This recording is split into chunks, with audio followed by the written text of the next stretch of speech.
To Module 3 of the Organizational Wellness, Self-Care, and Healing Justice course of the Nonprofit Bootcamp series. Our trainer is the Reverend Cristina Garza, and Cristina is a very valued partner of the Food Systems Leadership Network. She has been a thought partner and friend with us over this past year as we've been launching this initiative, and it's a real pleasure to work with you, Cristina. I will hand it over to you. All right, sounds good. Well, thank you. Good afternoon, everyone, and thanks to Susan and the entire Wallace staff for all that you do. And special thanks to each and every one of you for honoring yourselves and taking this time to hang out with me today. So our focus today is healing justice at the organizational level. And if you missed the first 2 modules, check them out. Check also the resource list that I compiled. I've updated it, so go look for it. The objectives for today are to provide ideas and resources to encourage workplace changes that support self-care and to raise awareness to catalyze systems change for healing justice. So we've talked about healing justice the last 2 sessions. Just a reminder that we're talking about more than self-care, resiliency, wellness, and well-being. I provide you just a few points as a summary and refresh that you can take a look at later. So we're going to jump right into practicing some self-care. So I invite you all to just really be fully present. I know some of you are probably checking your email or sending a text right now. No judgment, but let's not multitask during this time if possible and really honor ourselves and commit to this time together. So to help us do this, I'd like to guide us in a practice. So I invite you all just to get really comfortable, whatever that means to you. Do a few quick stretches or neck rolls if you like. Take a moment to wiggle your fingers and your toes. Close your eyes and take some deep, beautiful, cleansing breaths.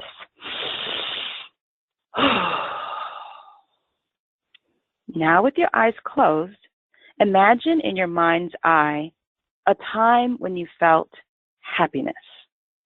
A time when you were overwhelmed with joy. Allow yourself to really, really be in this moment and to be present to what comes up for you. Where are you? Who are you with? What do you smell? What do you see? What do you hear? What do you touch? Is there a taste? And what emotions are present? Peace, safety, belonging, worthiness, love. Now take all these feelings and feel them expand in your body, filling up every fiber and cell of your being till your body can't hold it anymore and it's gently overflowing out of your body and filling up the room. And you see and feel this energy and you send it to your office, your workplace, your meetings, and it's enveloping your coworkers like a cozy blanket, relaxed, calm, peaceful, joyous, happy, loving. All is present. Take a deep breath. Wiggle your fingers and toes. And now open your eyes. So good. I gave you all just a short taste of what I call happy place presencing. And it's such a great way to get calm and centered. It literally tricks your brain by reestablishing neural pathways associated with joy or peace. And it's a powerful tool that you can use anytime, anywhere. This can be done a few minutes at the start of a team meeting, and it really helps ground and center everyone, which helps set the mood and tone. This is my happy place, Puerto Rico. Woohoo! Now, when I'm talking about happy place, folks, I am not talking about checking out, zoning out, Netflix and chill, food or alcohol. That has its place, right? But I'm talking really more about mind-body connection, We're talking about activities that really foster that mind-body connection. I'm not going to get into this slide, but I will put some details in the resources about this. There's many tools to kind of get centered. I do want to touch briefly on the last one in regards to movement. So you all probably have seen this little blow-up guy outside of the car dealership, right? Now, movement is a crucial practice of self-care, and I want to share with you this little ditty that I call Blow Up Dude that I adapted from a Qigong practice. So it's really just about flipping and flopping in the wind like that blow-up guy. Be the blow-up guy. So you close your eyes and you stand with your feet together or slightly apart, and you get your lower half steady, and you let gravity just take you. And you don't think about it. You just let your body dictate how you will move and where you will go, left, right, bend over, bend back, arms flailing. I know it sounds totally crazy and ridiculous, but I swear to you all, it works. This is my totally new favorite thing. And you can do this in groups. I've used blindfolds like dollar store bandanas to cover people's eyes so they can't see each other and thus be inhibited. And if the blow-up thing is not your jam, then you can just turn on some music and dance it out with or without blindfolds with your staff. So you'll notice that most of the practices I've shared are really about engaging the body and the senses. It's a way to become mindful and present. And all of these techniques you can add to your healing toolbox. And again, they can easily be done with groups. So how do we create healthier organizations so our employees are not like this poor guy who's about to lose his noodle? So thus far, I've given you some specific practices at the micro level that you can use in groups. Let's now talk about the macro level and about organizational healing justice from a structure and process perspective. And as much as I love feelings and woo-woo, there's also a use for detailed structure and process. So I provide this gear diagram to help us visualize the way we activate a healing justice organization. Keep in mind, this process optimally begins with the leadership area, moving through each gear and building, and then restarting the process once again with leadership in a continuous feedback loop. Now, we could spend 30 minutes or more on each area alone, but I'm going to just walk you quickly through each area of the gear and then provide just a few insights and ideas in each area. So we begin with leadership. And this is where a group of committed individuals within an organization begin the conversation and dialogue. This could be a wellness team. One group shared that they called their team the Confetti Committee. It's all about starting with a core group of interested folks, and it should not just be management. It should be everyone from the janitor to the CEO. Everyone has an investment and role, so anyone with an interest should have a voice. I would also encourage you all to include your board in this discussion. Now, if management is not involved in the initial leadership group or conversations, they need to be quickly engaged. There will not be any real lasting change without executive buy-in and support. Managers must model healing justice. They must support and mentor employees and colleagues.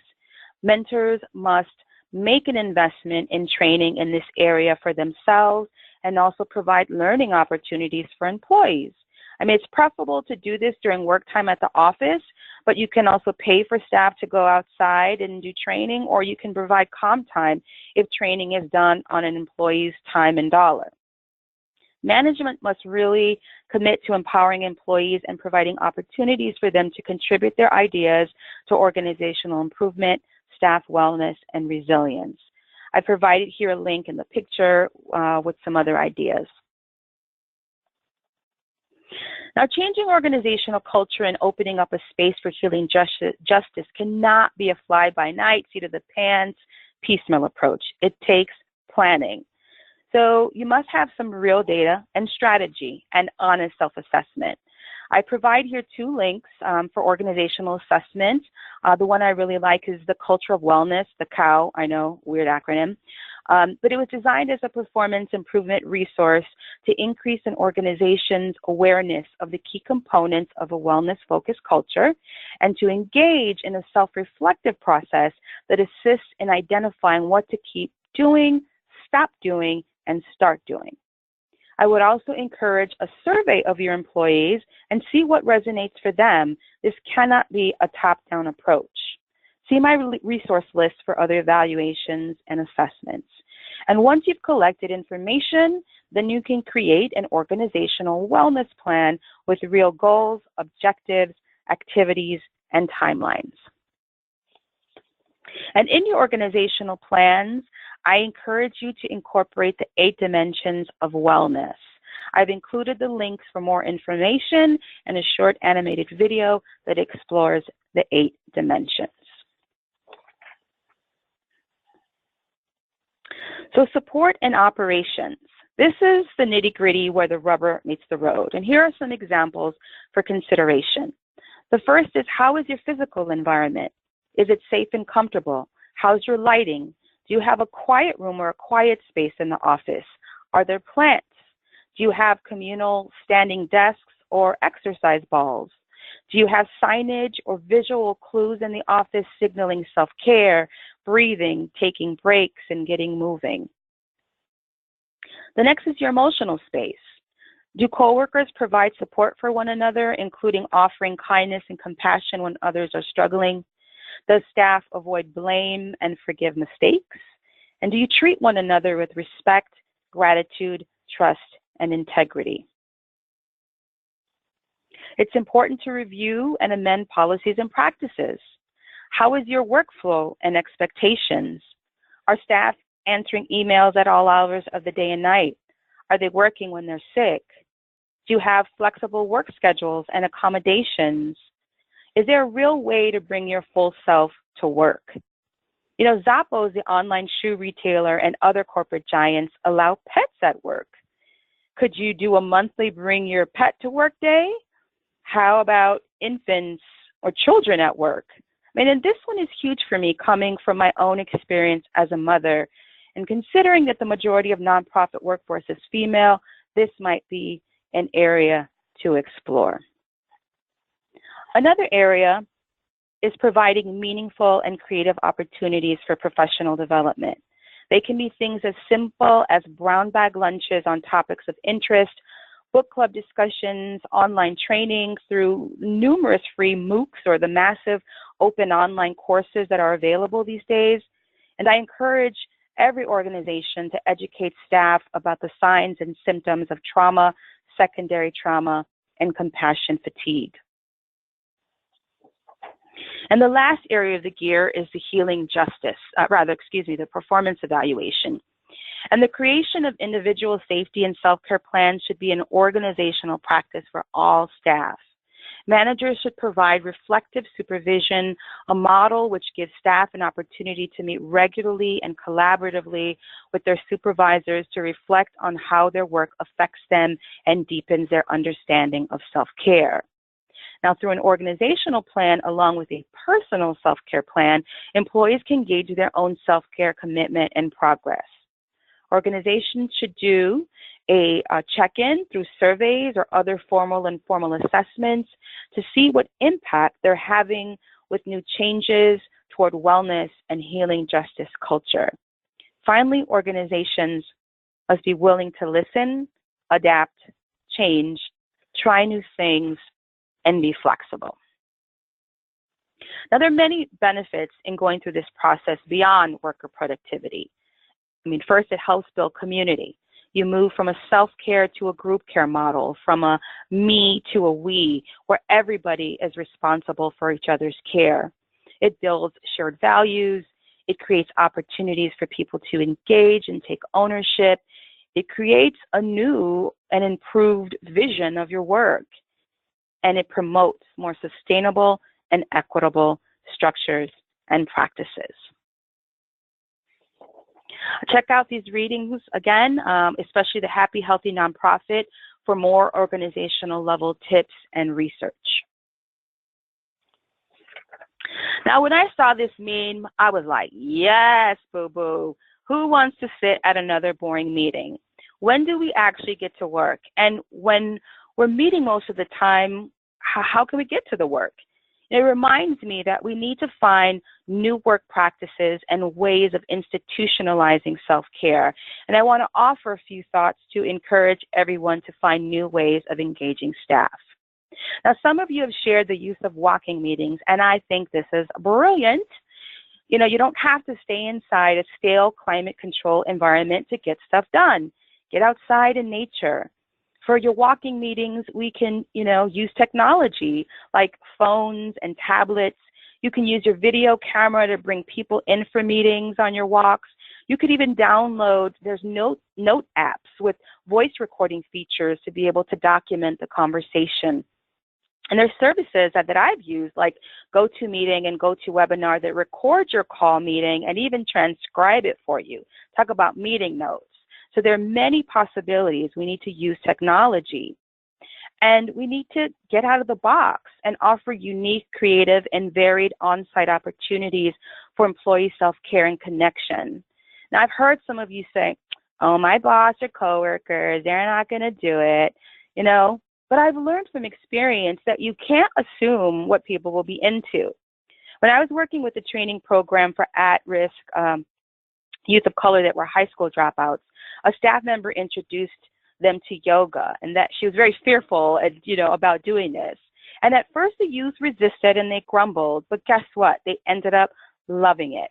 Sometimes we have to give people a chance to explore and lean into things, and we have to allow for trial and error and the element of surprise. We have to play, we have to have fun, and we have to experiment.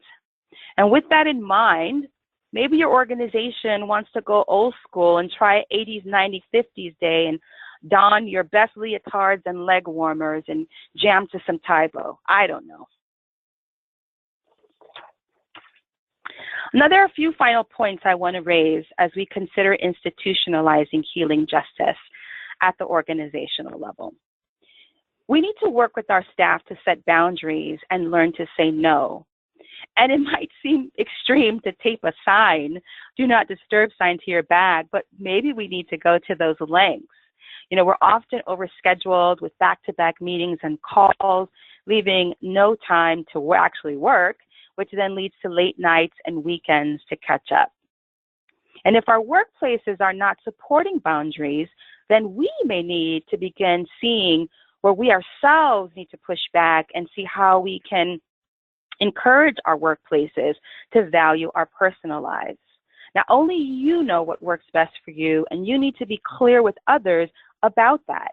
Educate others about your work needs and negotiate how those needs might be met. The key, I think, is clear, compelling, and honest communication. Now, I know some of you may want me to tell you that the answers are here and it works out every time. Well, honestly, it doesn't. And sometimes caring for yourself means moving on. I know this might be hard to hear, but how much of yourself are you willing to compromise? And I tell you this from experience of staying in toxic nonprofit jobs for way too long. And now that I'm older, I wish I could go back and give my younger self this advice. Now, clearly, I included this image for levity. I'm not suggesting you cuss out your boss or your coworkers. Don't say Christina said to do that. But I do think there's a need to stand up for who you are and what you're worth in a respectful, compassionate, and loving way. I've had to let clients go because I knew that my self-care plan was not functional in the client's environment. I could not meet the client's expectations of checking emails on weekends, answering phone calls at all hours of the night, and working on my birthday. Nope.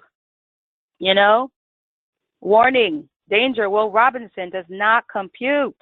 You have to know when it's time to move on.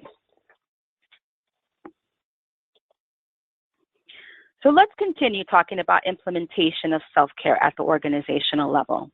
I want to offer you some exciting examples from the field. Now, I've worked with community health councils in Los Angeles, and they're doing some amazing work towards becoming a healing justice organization. There's complete buy-in from the CEO. And one of the most important steps was that all staff were trained in the social justice councils method. Staff do 30 minutes of counsel right before the monthly staff meeting, and each counsel is facilitated by 2 staff members, and everyone has to take a turn. It's a complex process to explain, but in short, it's a structured method that guides groups through questions, prompts, and rituals to share authentically and to open up about things they may not normally share. I can tell you from having participated in these councils myself that they are extremely powerful. There are always tears and emotion, and it's a beautiful bonding process to see your coworkers in their full humanity and vulnerability. It helps tremendously with building team compassion, understanding, and cohesion, and yes, productivity too. CHC also has a wellness committee that provides employees support and love. There's birthday angels that decorate people's cubicles or offices on their birthday. The committee hosts holiday parties and cubicle decorating contests for the holidays. And they also partner with outside organizations to obtain free tickets to concerts and events where staff go as a group. And they have regular potlucks where staff can just share and eat together. Environment is important too, and an important environmental encouragement they've done is the installation of several water coolers around the office that encourage water intake and cutting down on high sugar caffeinated beverages. Everyone always has their water bottle at all times. It's a CHC given, and I'm now a water queen as a result. One final thing. I thought it was cool when I started working with CHC and the CEO would encourage staff to take a nap. And she would even tell people to feel free to take a nap in the couch in her office. Now, I know it sounds funny, but Nike, Google, Apple, Facebook, and other large corporations have sleep pods and nap desks. Why shouldn't napping at work be considered for nonprofits? Research proves it has many benefits. I also want to briefly mention that CHC has an alternative leadership structure which lends to employee engagement and participation, which is a big, big boost to healing justice. Now, another organization, Generative Somatics, takes a social justice perspective to the body-based somatic technique in order to process trauma rooted in the body and explore ways people are stuck in old patterns that might actually be causing pain, sickness, and oppression. I provided the link and a podcast about them. Check them out. They're super cool. One of the other cool trends I see is the Healing Collective and also what I think of as healing pop-ups. And I want to try to lift up these fierce activists and healers. First is Harriet's Apothecary. And it's a Brooklyn-based haven for people committed to forms of healing that counteract the impact of oppression. Adaku Uta founded the collective inspired by Harriet Tubman's vision for Black freedom. So during seasonal community healing villages, Uta and her fellow healers offer activities such as acupressure, Reiki, arts-based herbalism, plant-based medicine making, Thai yoga massage, essential oil therapy, and indigenous sound healing. Sounds amazing, right? And all of these services are done at a sliding scale. Next, based in Chicago, the Mystic Soul Project. Their mission is to engage the wisdom, teaching, resources, and voices of people of color at the intersections of 3 points of engagement: spirituality, activism, and healing. They create healing spaces through events and gatherings to network and support people around these points of engagement. And then there's Badass Visionary Healers out of San Francisco Bay Area. They're a multicultural group committed to promoting healers and a variety of healing modalities. I've provided the links for all of these groups here. You really got to check them out. Voices That Shake is another organizational example that offers community healing events. All of these examples I share with you with the hope that you can be inspired by other organizations to explore how to do, be, and engage healing justice. Before we end, I want to quickly share some random resources. Here's one. It's called Be Right Back. It's an online card deck that encourages taking a break and mindful action. You could have a staff pull a card once a week and then group share about the activity. The same group does this burnout bingo, which you can use with staff. It's really cool. Same group does the sustainability survey. You can use this as a tool for group discussions, reflection, and planning. All the links are there. This manifesto could be a way to engage a conversation with your group, and maybe even everyone in the organization agrees to sign this as a pledge. I know I'm going through these quickly, but I hope you could just go back through them and check them out and explore the links. Here's an artsy example I found on Pinterest. Instead of prayer jars, they could be affirmation jars or self-care challenges you do as a group. Another fun activity I found on Pinterest, I love Pinterest for ideas, it's an easy gratitude practice that you can use with groups and meetings, even supervision time maybe. Here's a poem about healing justice that is amazingly powerful. Print it out, frame it, hang it in your office as a reminder and mental clue. Please read it. It is absolutely beautiful. And never underestimate the power of a fun sticker, my friends. Last thing I wanted to mention that through our group office hours, we've shared some additional ideas and resources, and I've placed those on my resource list under the workplace idea section. So check those out, what we've shared collectively over the last few weeks. As we end this three-part series, we go back to where we started. Why is this topic so important? Many nonprofit organizations are often premised on patriarchal, white dominant structures that prioritize hierarchy and productivity that fail to support community, connection, and the ability to bring ourselves authentically to work. And we may not realize how structures we operate under actually foster inequitable and unsustainable notions of efficiency in getting the job done that rob us of our humanity in connection to self and others. It becomes important that we understand what is organizational wellness and the importance of creating a new nonprofit organizational culture based on history, memory, and experiences where we honor ritual and ceremony, group imagination and team inquiry, and mindful centering practices and techniques. As we seek to dismantle systems of oppression, we must first acknowledge our own co-optation, adaptation, and complicity in perpetuating violence against ourselves and others. There's so many ways that violence plays out in our workplace and in our organizations, starting with the way we exhaust, use up, and expend our bodies. Whether we realize it or not, this bodily harm that manifests as stress and burnout and disease is a product of structures and systems built to commodify, extract, and compartmentalize. Penal institutions like religion have taught us to distrust our bodies and punish them for our own good, or because we deserve it, or because a higher power said so. All of these things are swirling around in our backgrounds, in our deep operating systems that act as a virus to our proper functioning and higher purpose. I challenge you all to remember that change begins with you. If you commit to your own practice and doing your own part, however small, on a collective level, we begin to move the needle. And in the process, you will inspire others to do the same. So now, my beautiful friends, it's time to put knowledge to practice, go forth, and self-care. I want to thank you all. It's an honor and a privilege to have learned with you over these last 3 weeks. Much love to you all.